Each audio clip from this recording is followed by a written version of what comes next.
Assalamualaikum warahmatullahi wabarakatuh. Alhamdulillah, puji dan syukur senantiasa kita panjatkan kepada Allah Subhanahu wa taala, Zat pencipta semesta alam. Senantiasa kita sembah. Setiap waktunya kita coba untuk mengajari diri kita bahwa Allah lah satu-satunya zat yang berkuasa atas manusia dan tidak ada kekuasaan melainkan kekuasaan Allah Subhanahu wa taala.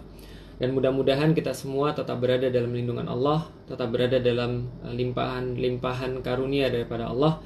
Dan kita berdoa kepada Allah senantiasa untuk mencukupi keperluan-keperluan kita, baik itu adalah keperluan yang lahir maupun keperluan yang batin. Maka salat dan salam semoga tercurah dan terlimpahkan kepada baginda Nabi besar Muhammad sallallahu alaihi wasallam, manusia yang telah terpilih oleh Allah Subhanahu wa taala untuk mengantarkan cahaya kebaikan, cahaya kebenaran, dan mudah-mudahan kita semuanya bisa mengambil cahaya itu dari Rasulullah sallallahu alaihi wasallam. Walaupun bisa jadi tidak mungkin akan sesempurna beliau. Tapi kita senantiasa berharap mudah-mudahan apapun yang kita lakukan itu menjadi sebuah syarat, menjadi sebuah wasilah, menjadi sebuah hal yang kelak nanti akan menjadikan Rasulullah Shallallahu Alaihi Wasallam mengingat kita ketika di yaumil kiamat, membariskan kita di barisan-barisan di belakangnya, dan kelak akan bersama dengan beliau Shallallahu Alaihi Wasallam kita menuju kepada surganya Allah Subhanahu Wa Taala. Alhamdulillah teman-teman sekalian yang dirahmati Allah, selamat datang di dalam ngaji jomblo ke-15. 15 hari teman-teman ngelihat saya terus, ada yang langsung live, yang mungkin setia, dan saya berterima kasih. Saya mengucapkan salam kepada teman-teman sekalian yang masih setia sampai dengan hari ini, hari ke-15, untuk kita membahas tentang persiapan menikah. Kenapa saya bahas ini dari awal? Karena begitu banyak orang-orang yang ingin menikah, tapi mereka minim sekali persiapan. Padahal kita sudah tahu bahwa pernikahan ini adalah ibadah yang paling lama yang pernah dilakukan oleh seorang muslim. Kalau seandainya ibadah sholat itu hanya 5-8 menit, ibadah puasa mungkin hanya sekitar 13-14 jam, atau mungkin di tempat-tempat yang lain yang musim panas bisa 18 jam atau 19 jam. Tapi tidak ada yang mengalahkan ibadah pernikahan. Yang kita harapkan adalah tahunan, yang kita harapkan bahkan puluhan tahun, bahkan kita mengharapkan sampai mati. Bahkan kita mengharapkan sesuai yang dikatakan di dalam Al-Quran, Allah memasukkan kita bersama dengan pasangan-pasangan kita, bersama dengan anak-anak kita, bersama dengan keluarga kita, semuanya menuju kepada surganya Allah Subhanahu wa taala. Amin. Mudah-mudahan kita termasuk orang-orang yang begitu. Dan mengkaji Islam itu tidak pernah terlalu awal, tidak pernah terlalu dini. Jadi kalaupun seandainya teman-teman sekalian masih merasa belum siap untuk menikah, justru karena itulah lalu kita mulai untuk mengkaji. Karena kalau seandainya kita sudah siap untuk menikah, lalu kemudian kita mau menikah, kita baru bersiap-siap, maka itu adalah sesuatu yang akhirnya terburu-buru. Maka kalau seandainya memang kita belum siap, maka itulah kita belajar, kita mengkaji. Saya secara pribadi saya perlu waktu 4 tahun. Saya sudah ceritakan sedikit kemarin. Dan orang lain mungkin perlu waktu yang lebih singkat, karena mungkin mereka lebih pintar, lebih duluan mulai dan segala macamnya. Tapi yang jelas hasil tidak pernah mengkhianati persiapan. Jadi artinya hasil yang kita punya itulah hasil daripada persiapan yang kita lakukan. Coba bayangkan baik-baik. Pelari tercepat di dunia itu kalau saya nggak salah rekornya 9 detik kalau saya nggak salah. Nanti silahkan Google aja. Pokoknya dalam lari sprint 100 meter itu rata-rata atau yang paling cepat saya pikir itu 9 detik. Jadi bayangin ya, dia tanding larinya sendiri itu cuma 9 detik. Tapi berapa lama yang dia gunakan untuk persiapan? Berapa lama yang dia lakukan untuk latihan? Yang dia lakukan untuk latihan seumur hidupnya. Bisa jadi bertahun-tahun untuk cuma 10 detik pertandingan. Kita pun juga sama. Dalam kehidupan kita ada banyak hal yang kita sebenarnya cuma beberapa menit atau beberapa detik saja yang menentukan, tapi persiapannya lama. Bagaimana kemudian kita mempersiapkan diri kita, keimanan kita untuk ujian yang paling cuma sekitar berapa menit atau berapa detik saja. Dan ini penting sekali untuk kita ketahui teman-teman sekalian, karena begitu kita memahami bahwasanya setiap pertandingan atau setiap pertempuran itu memerlukan persiapan yang tidak singkat, maka kita akan juga bersiap-siap tentu saja dalam ibadah yang terlama. Selain ini adalah ibadah yang terlama, ini juga ibadah yang sangat diperhatikan oleh Allah dan Rasul-Nya. Maka kita tahu bahwa ketika syaitan dalam satu hadis itu, syaitan itu, iblis itu punya banyak sekali anak-anak buah, dan anak-anak buahnya itu kadang-kadang pamer kepada iblis. Rasul ceritakan, maka ada sesetan anak buah iblis itu datang kepada iblis kemudian berkata, saya sudah melakukan ini dan ini. Iblisnya berkata, cemen, gitu aja kamu banggain pada saya. Yang lain berkata lagi, saya sudah melakukan ini. Biasa itu mah, cemen. Datang satu setan lagi, lalu kemudian berkata pada iblis, bos, saya lapor, saya sudah menggoda laki-laki dan perempuan. Akhirnya dalam pernikahan itu mereka berpisah, mereka cerai, mereka kemudian melakukan hal-hal yang tidak syar'i, kemudian mereka cerai. Iblis bilang, ini baru anak buah gue, ini baru kebanggaan gue. Lu minta gaji berapa nambah? Nah, itu kebanggaannya iblis kalau bisa memisahkan satu ikatan suci yang dikatakan bahwa itu adalah mitsaqan ghalidha. Di dalam Al-Qur'an cuma ada 2 mitsaqan ghalidha. Yang pertama adalah yang Allah berikan kepada Bani Israel yang mereka gagal. Yang kedua adalah ketika Allah berada di antara kedua pasangan laki-laki dan perempuan yang mereka berniat untuk menikah karena Allah, maka itu adalah janji suci yang diucapkan karena Allah Subhanahu wa ta'ala. Kita menghalalkan seorang perempuan karena Allah, maka kemudian Allah yang menjadi penjaminnya, dan Allah akan keluar daripada jaminan itu andaikan keduanya sudah bermaksiat.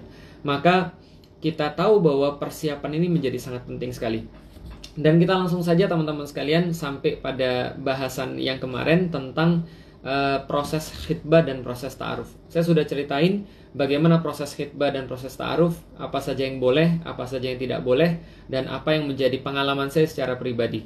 Kita coba untuk review teman-teman sekalian. Jadi prosesnya itu adalah sebenarnya sangat sederhana.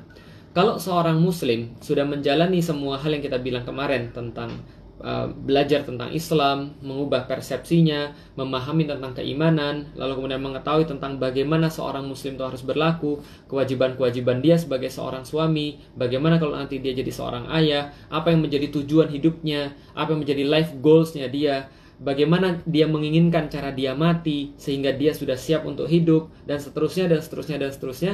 Ini semua adalah bagian daripada apa yang sudah kita bahas yang akan menjadikan seorang muslim atau muslimah itu menjadi sempurna dan menjadi siap untuk melanjutkan pada satu fase berikutnya, yaitu adalah pernikahan. Jadi pernikahan itu hanya satu fase saja di antara seluruh fase, di antara banyak fase-fase hidup manusia. Tidak perlu dianggap lebih keren, tidak perlu dianggap lebih istimewa, tidak perlu pengen-pengenin secara berlebihan. Karena itu sama saja seperti ketika Anda masuk dari fase prabalik, dari belum balik menjadi prabalik menjadi akil balik, lalu kemudian mendapatkan beban-beban yang lain. Pernikahan juga sama. Karena ini adalah termasuk penggenapan daripada agama kita, karena Rasulullah SAW berkata bahwa setengahnya agama itu ada pada pernikahan.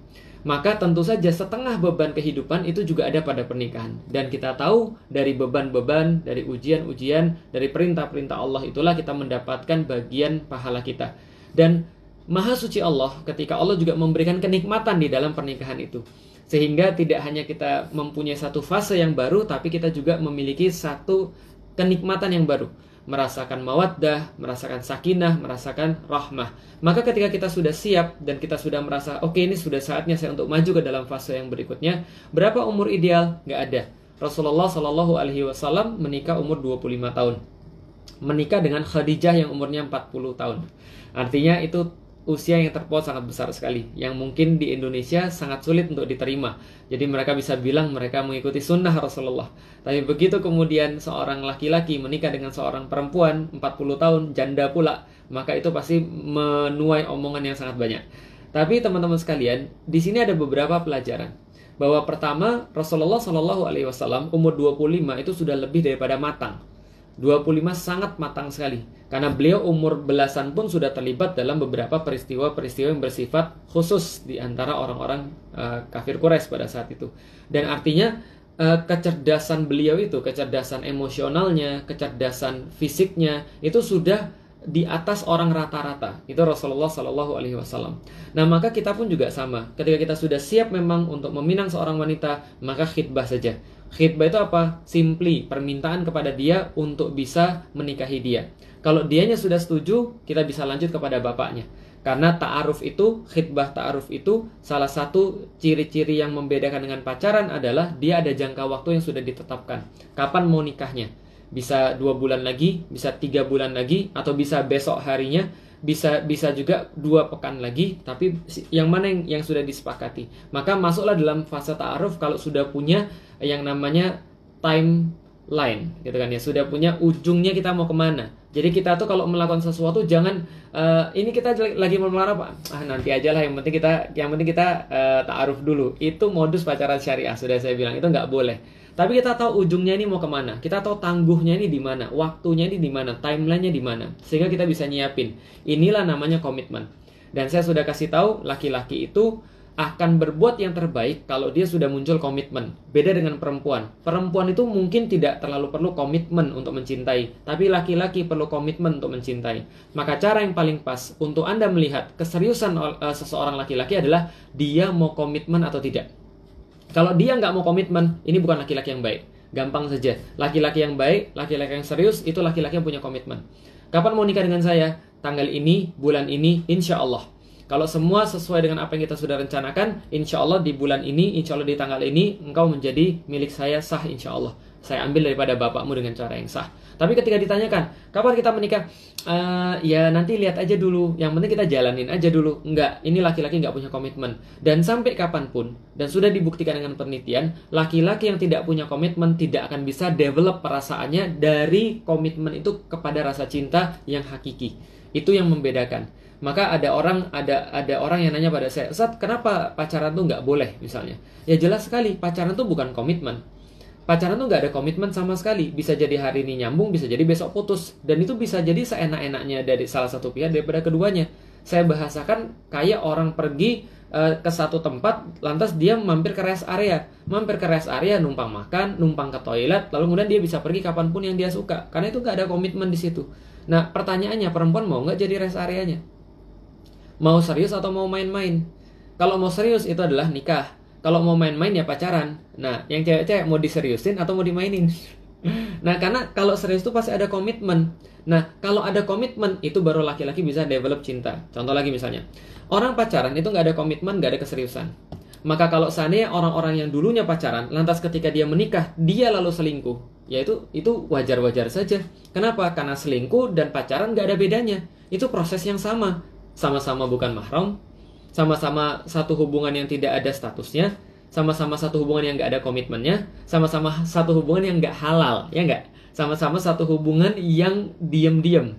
Bisa jadi backstreet, bisa jadi kemudian nggak ketahuan dan segala macam, tapi ini tidak ada komitmen yang jelas. Maka kalau ada orang yang pacaran, itu adalah maksiat. Ketika dia sudah nikah, dia ulangi maksiat yang sama, jangan heran.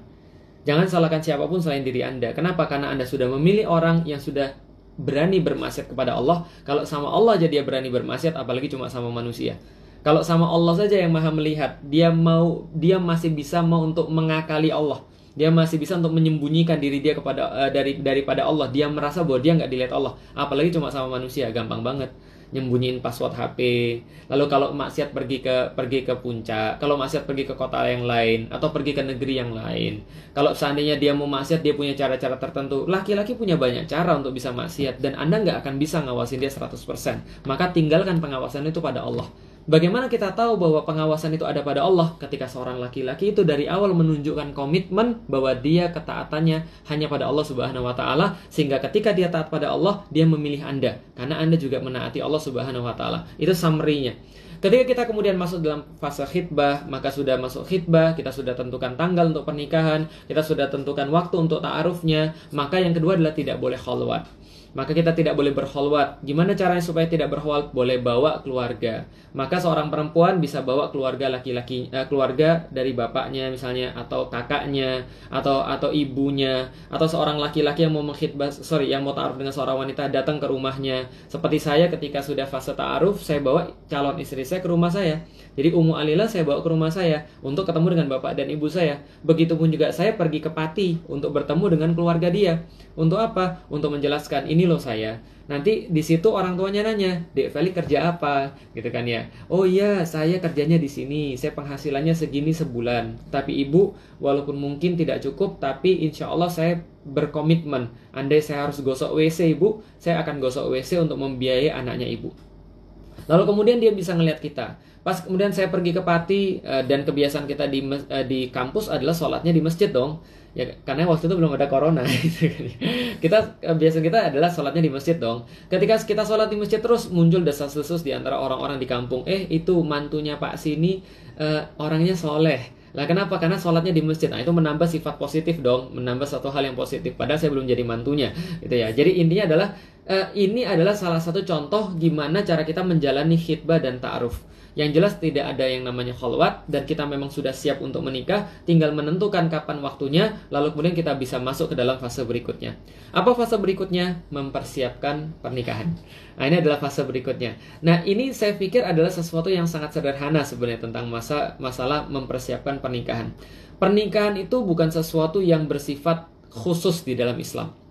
Artinya tidak perlu sampai orang tuh mengatakan, Ustadz enak aja nyuruh nikah, putusin aja, bayarin dong kalau seandainya nyuruh-nyuruh aja. Pertanyaan saya, yang enak siapa, yang bayarin siapa? Ya kalau misalnya Anda sudah mau nikah, ya berarti Anda sudah harus siap. Berarti kalau Anda belum siap, berarti Anda belum layak untuk menikah, termasuk dalam persiapan finansial. Tapi yang sering menjadi satu halangan adalah ketika orang tuh berpikir bahwa nikah tuh harus mahal. Inilah yang menjadi, saya pikir ya, dosa jariah daripada orang-orang yang menunjukkan kepada orang yang lain bahwa nikah tuh benar-benar harus mahal. Padahal nikah tuh nggak harus mahal, teman-teman sekalian. Saya ketika menasehati adik-adik kajian saya yang kemudian mau nikah, saya bilang sama mereka, duit itu lebih antum perlukan setelah nikah, bukan sebelum nikah.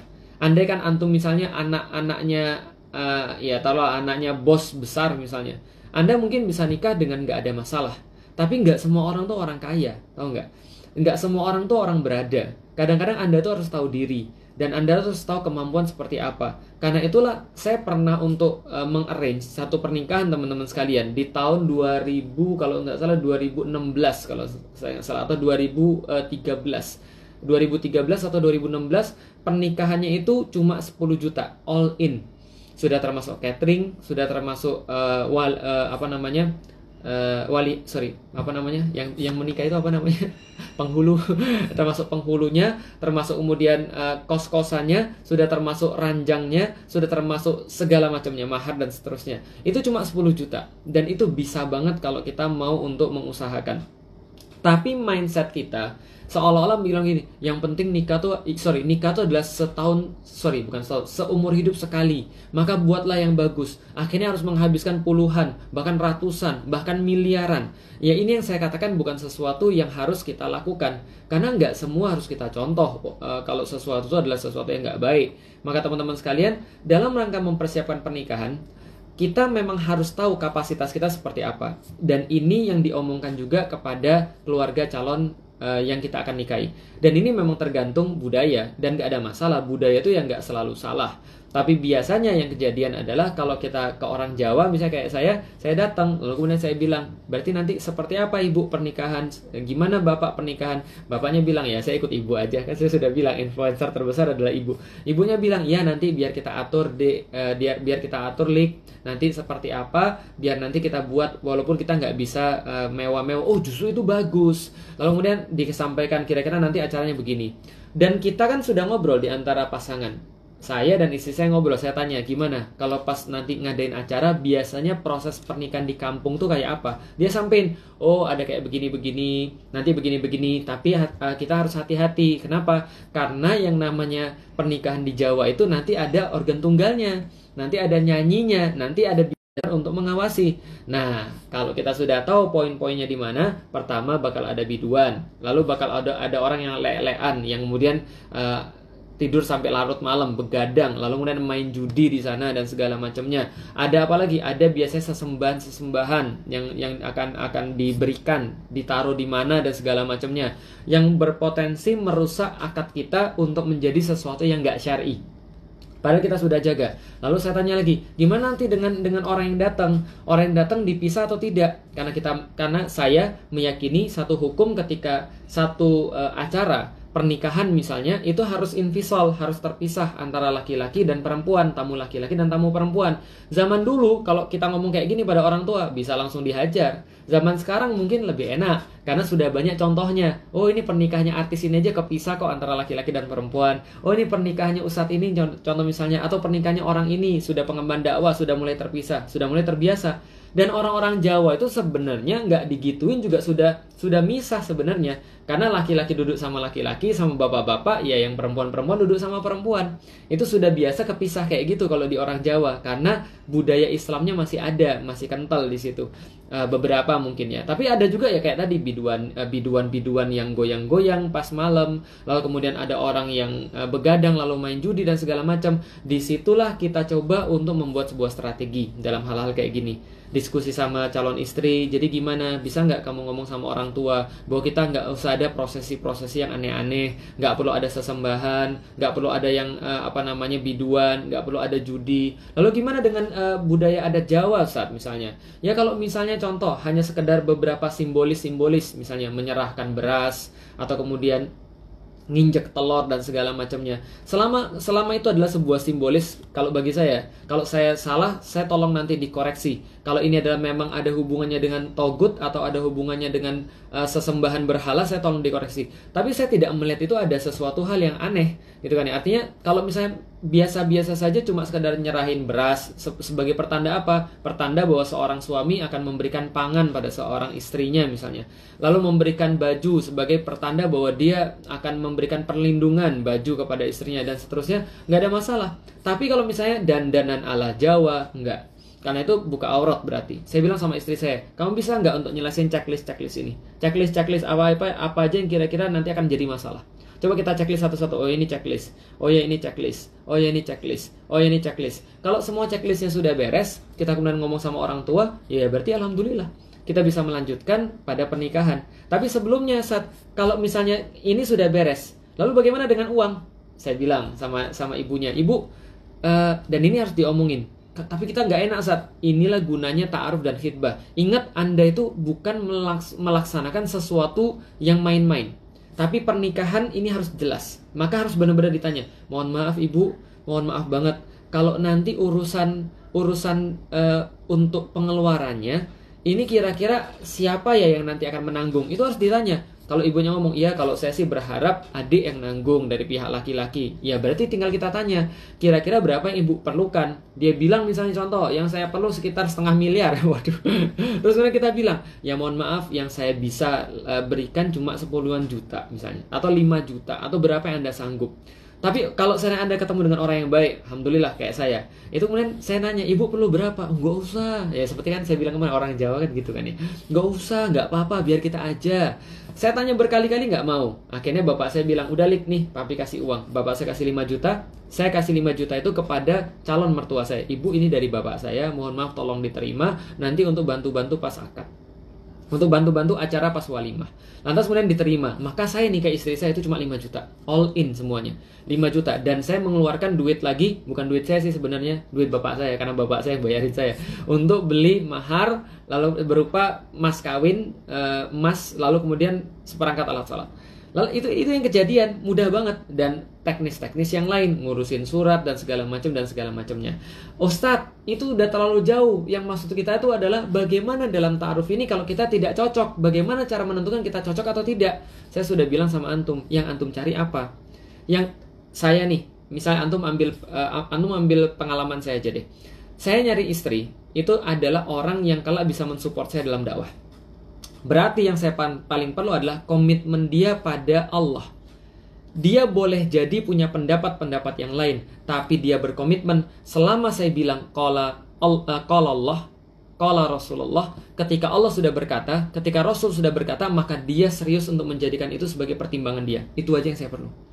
Saya cuma perlu orang yang mendedikasikan dirinya, komitmen dia yang terbaik itu adalah pada Allah Subhanahu wa taala. Itu yang saya perlu.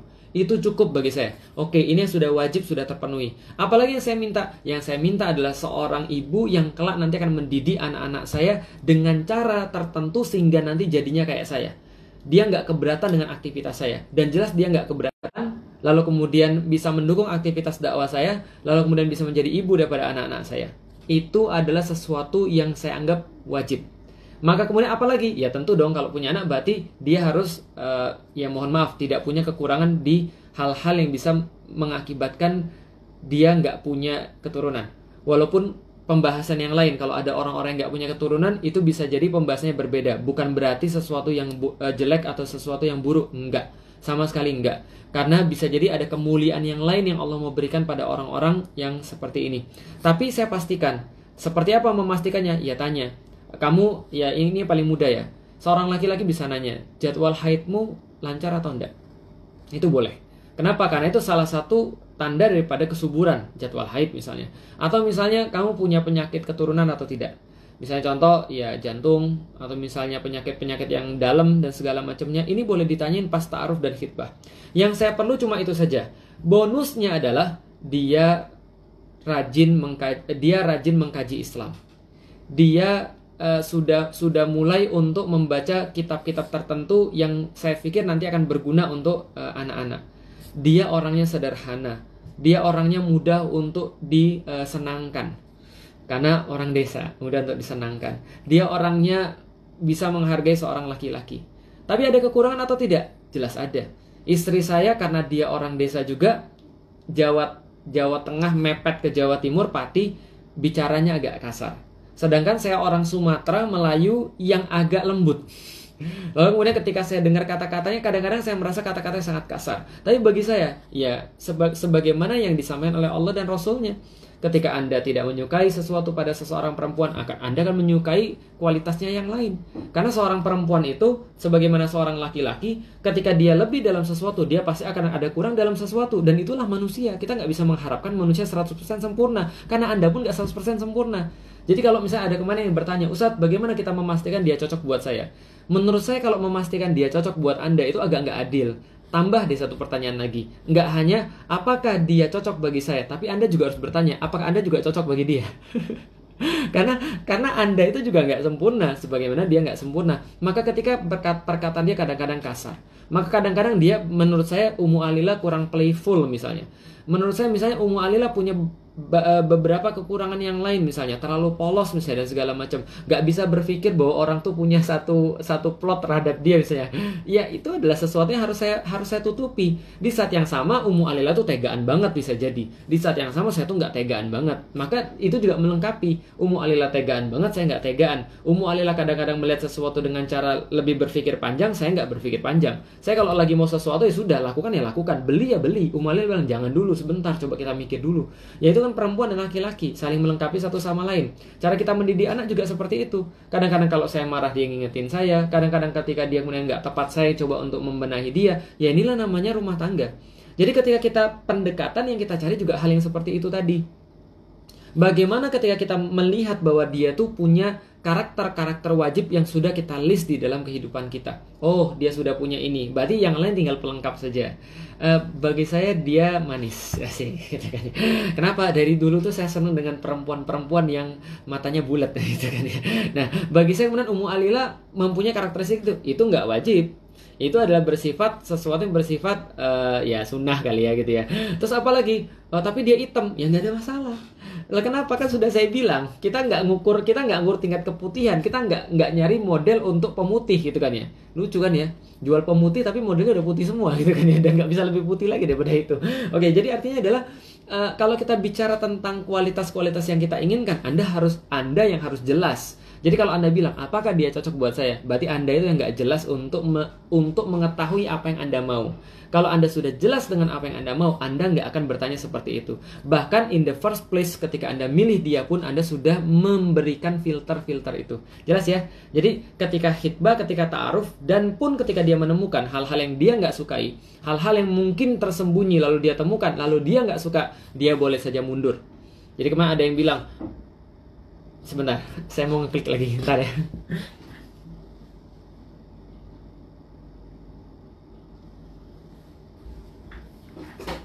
Oke, jadi kalau seandainya Anda menemukan sesuatu yang Anda nggak suka dan Anda nggak siap untuk menghadapi itu, dan hal itu bersifat bersifat mungkin tidak bersifat agamis ya, tapi bersifat hal-hal yang lain. Contoh, Anda melihat dia nggak bisa nurut sama Anda dan dia senantiasa bantah, atau pola hidupnya yang terlalu tinggi. Misalnya dia harus pergi ke mall setiap pekannya 2 kali, atau harus beli tas bermerek yang harganya jutaan, bahkan puluhan, bahkan ratusan juta, dan dia senang dengan perkara-perkara kayak gitu. Kalau saya terus terang, saya nggak bisa terima. Saya nggak bisa terima kalau dulu ketika saya taruh sama Ummu Alila dan dia kemudian mengharuskan standar hidup dia itu ada pada satu titik tertentu. Bagi saya yang lain boleh menerima dan itu syar'i saja, tapi saya nggak bisa nerima pola hidup yang kayak gitu. Mohon maaf banget, saya nggak bisa terima pola hidup yang kayak gitu. Nah, contoh misalnya dulu ketika saya pergi ke Paris dan pergi ke Milan bersama dengan bapak dan ibu saya dan teman-teman bapak dan ibu saya tuh nggak bisa nerima kalau ada orang beli tas harganya puluhan juta. Itu saya nggak bisa terima. Saya nggak bisa terima orang beli tas harganya ratusan juta. Itu saya nggak bisa terima dan nggak masuk dalam kepala saya. Dan saya paling nggak suka ketika orang tuh ngelihat kita dan ngelihatnya dari luar kita, seolah-olah kita nggak punya kualitas internal. Dan saya nggak mau kalau istri saya nanti itu dinilai daripada apa yang dia pakai, bukan apa yang ada dalam diri dia, bukan apa yang dia dakwakan. Bagi saya itu nggak penting sama sekali. Saya nggak bisa terima ketika seseorang bilang, saya nggak bisa jalan kalau mobilnya nggak model kayak gini. Nah, kenapa? Itu terlalu manja, dan saya nggak perlu perempuan-perempuan manja dalam hidup saya. Saya perlu perempuan yang saya bisa ajak untuk lari dan saya ajak untuk dakwah. Nah, itu kalau saya, itu contoh preferensi saya. Dan andai kan dulu Ummu Alila modelnya kayak gitu, itu jelas sudah saya batalin ta'aruf saya. Dan nggak ada dosa bagi seorang laki-laki membatalkan ta'aruf. Kemarin ada yang bilang, apakah ta'aruf itu pemisahnya hanya mati? Itu kawin namanya. Dan orang nikah aja bisa berpisah tanpa mati, gitu kan ya, apalagi ta'aruf, apalagi khitbah. Ya kalau Anda sudah memang menemukan ketidakcocokan, ya udah nggak apa-apa. Tapi Ustadz, ada laki-laki yang modus loh Ustadz. Ada laki-laki yang menjadikan ta'aruf dan khitbah itu modus pacaran, dan dia itu cuma untuk ganti-ganti pasangan aja. Kita sudah tahu yang namanya Islam itu memang sudah memberikan syariat, walaupun syariat itu bisa dipermainkan dengan orang-orang yang punya niatan jelek. Dan sudah kita serahkan pada Allah kalau ada yang kayak gitu. Walaupun saya pikir nggak akan banyak. Tapi yang jelas kalau Anda menemukan sesuatu yang sudah tidak Anda suka, ya boleh mundur. Contoh misalnya, satu waktu ada orang yang ta'aruf, sudah cocokkan keduanya. Cuman ketika ketemu sama orang tuanya, maka orang tuanya, ya mohon maaf, nggak semua, mohon maaf. Tapi kadang-kadang memang kita harus mengkritik budaya-budaya kayak gini. Mohon maaf, saya tahu orang-orang Bugis punya kebijaksanaan sendiri dengan uang panainya. Dan mereka punya dasar budaya yang sangat kuat. Karena di dalam Islam juga, salah satu yang menandakan kehormatan perempuan adalah memang maharnya. Maharnya memang tidak boleh dibatasin. Ketika Umar bin Khattab mau membatasin mahar pun, ketika perempuan kemudian protes, Umar bin Khattab nggak jadi membatasin mahar. Maka saya tahu tentang masalah panai itu mungkin mempunyai dasar akar sejarah yang luar biasa di dalam budaya Bugis. Tapi kita juga perlu untuk memikirkan bahwa kadang-kadang banyak orang yang akhirnya nggak jadi nikah, atau nunda nikahnya, atau undur diri daripada nikahnya, atau merasa takut mau nikah dan akhirnya terjebak maksiat. Dan ini adalah permasalahan yang sangat besar sekali, gitu maksudnya. Dan kita harus tahu juga. Nah, maka orang-orang tua juga harus mikir. Ketika waktu dulu juga ada satu kasus, ketika mau menikahi salah satu adik saya mau menikahi orang Bugis, lantas tiba-tiba orang tuanya mengajukan mahar yang luar biasa, yang mungkin nggak bisa dipenuhi, ataupun kalau dipenuhi juga untuk apa. Lalu kemudian saya katakan pada dia, berarti ini problem kan, orang tuanya mengharuskan begini, sementara antum belum bisa memenuhi. Lalu seperti apa? Oh ya Ustaz, kita bisa Ustaz, tapi saya akan ngutang. Saya bilang nggak usah ngutang. Kenapa? Antum perlu duit banyak ketika sudah nikah. Antum perlu sumber daya yang banyak ketika antum sudah nikah. Jangan ngutang. Saya bilang, usahakan cara yang lain. Negosiasi sama bapak ibunya. Minta calon antum untuk ngobrol sama bapak ibunya. Sudah Ustaz, kita udah ngobrol berkali-kali. Lalu kemudian besoknya datang lagi, pekan depan datang lagi. Gak bisa Ustaz, pekan depan datang lagi. Gak bisa Ustaz. Saya bilang sama dia, tentuin tangguhnya. Tentuin tangguhnya. Kalau sebulan dari sekarang kalian gak bisa meyakinkan, berarti kalian bukan ditakdirkan untuk menikah. Kenapa? Karena ini mulai ke arah sesuatu yang saya gak suka. Karena kemudian melihat satu pernikahan itu, ya ini benar-benar harus dalam kendali kita. Karena kita harus tahu, yang namanya hajat nikah itu adalah hajatnya dua orang yang mau nikah. Dan ini harus kita ketahui dulu, Anda bukan harus nurut pada orang lain. Ini idealisme Anda, karena Anda sedang memulai sesuatu yang kelak nanti Anda akan harus ceritakan pada anak dan cucu Anda. Tentang bagaimana Anda menikah supaya Anda mewariskan kebiasaan-kebiasaan yang baik pada mereka. Tidak menyusahkan orang ketika menikah. Gitu kan ya. Nah maka kemudian saya bilang, cari waktu 1 bulan, Anda nggak bisa kemudian untuk meyakinkan, sudah batalkan ta'arufnya, cari yang lain. Berarti Anda bukan dia dan dia bukan untuk Anda. Apa itu jodoh? Jodoh adalah ketika mereka sudah nikah dan bersama, itu jodoh. Gimana kalau mereka nanti cerai Ustaz? Berarti jodohnya sampai di situ. Jelas ya? Jadi jodoh itu adalah sesuatu yang sudah Allah takdirkan bersama. Maka Anda harus tahu bahwa ditakdirkan bersama tuh untuk satu sebab. Berarti Anda kalau memang bisa negosiasi dalam satu hal, Anda negosiasi. Oh, saya nggak mau 2 bulan lagi, saya maunya 2,5 bulan lagi, kata ibu dan bapaknya. Nggak ada masalah, it's negotiable. Tapi kalau ada sesuatu yang memang sudah mengambil nilai Anda, walaupun tetap syar'i, tapi nilai Anda sudah diganggu di situ, bagi saya secara pribadi, ya harus dinegosiasikan untuk ikut nilai kita. Tapi orang tuanya bilang, ya sudahlah kalau gitu nggak 200 juta, maharnya, ya sudah kalau 25 aja. Enggak, kita punya plafon 5 juta. Oh enggak, kalau gitu turun lagi lah, nggak apa-apa lah kalau gitu 30 juta, enggak 5 juta, ujungnya 15 juta, ya nggak ada masalah. Kadang-kadang ada beberapa hal yang Anda juga nggak boleh saklek. Kenapa? Orang tua itu kadang-kadang juga perlu diperhatikan. Contoh misalnya, ini kisah nyata, Hawarin kemarin saya bilang, batasin undangan antum. Undangan antum batasin aja, berapa Ustadz? Ya kira-kira 150 orang udah cukup lah, nggak perlu terlalu banyak. Kenapa? Karena semakin membengkak orang, semakin membengkak pengeluaran. Maka kemudian dia bilang, Ustadz, ibu Ustadz dan bapak saya minta jangan segitu, lebih banyak lagi. Walaupun karena nanti ada orang-orang yang nggak diundang, ya sudahlah nggak apa-apa. Kalau ibu antum yang minta, bapak antum yang minta, itu termasuk birrul walidain. Itu negotiable. Tapi hal-hal yang lain yang nggak negotiable bagi saya, entah setiap orang beda-beda. Bagi saya, perilaku, pola hidup itu nggak negotiable banget. Dan itu nggak ada urusan dengan syariat. Syariat memperbolehkan, cuma saya nggak mau aja. Maka sampai sekarang kalau antum tahu, Ummu Ali lah kalau mau beli apapun itu kalau seandainya saya nggak suka karena itu berkaitan dengan gaya hidup, saya nggak mau. Maka saya pastikan agar gaya hidup saya adalah gaya hidup yang menjadi tidak memberatkan orang. Itu harus kita pahami. Nah, maka ini kalau misalnya kita nggak jadi, nggak ada masalah. Karena sudah saya bilang, orang yang masuk dalam keadaan khitbah ta'aruf, ketika gagal dia keluar dengan keadaan sama mulianya. Dan keadaan sama fitrahnya, dia nggak pernah dirusak oleh siapapun. Bahkan dia nggak dirusak oleh kupingnya, nggak dirusak oleh rayuan pulau kelapa, dia nggak dirusak hatinya dengan zina hati, dia nggak dirusak matanya dengan zina mata, apalagi kemuliaan tubuhnya, apalagi kehormatan dirinya, itu nggak rusak sama sekali. Nggak ada masalah kalau Anda memang merasa nggak cocok, lantas batal. Tapi kalau Anda merasa cocok, lantas bicarakanlah hal-hal yang memang sesuai untuk pernikahan. Tentang budgetnya, tentang siapa yang diundang, tentang list-list pernikahan, tentang siapa yang kita gunakan sebagai event organizer, yang biasanya yang digunakan adalah teman-teman halkohnya, atau teman-teman likoknya, atau misalnya yang ditunjuk sama murabbiyahnya, atau yang ditunjuk oleh musyrifahnya, yang biasanya nikahnya di tempat yang akhwatnya, kan gitu kan ya. Nah, itu tentang mempersiapkan nikah, dan kayaknya episode kita ini akan segera berakhir. Artinya setelah mempersiapkan pernikahan, besok saya membahas sedikit tentang apa yang harus dipersiapkan untuk menikah. Lalu kemudian bagaimana sedikit kualitas-kualitas untuk pernikahan, dan beberapa waktu berikutnya kita akan membahas tentang khusus tanya jawab, dan setelah itu kita akan selesaikan episodenya. Baik teman sekalian, mohon maaf banget saya telat karena ini saya ada harus beberapa tadi harus dikerjakan sebelumnya. Mudah-mudahan bermanfaat, dan mudah-mudahan hari ini teman-teman mendapatkan gambaran yang utuh. Nanti insya Allah akan saya review, dan akan saya benar-benar saya ulang lagi dari awal. Shortnya seperti apa? Ringkasan gitu kan, ringkasannya tuh kayak apa, nanti saya akan ulangi biar teman-teman bisa paham. Setelah diringkas baru nanti kita adakan khusus sesi Q&A gitu ya teman sekalian. Insya Allah mudah-mudahan video ini bisa dinikmati jam 2 atau jam 3 di YouTube. Kalau enggak berarti saya ada kerjaan sehingga saya harus ngedit lebih lama. Baik, assalamualaikum warahmatullahi wabarakatuh. Dah.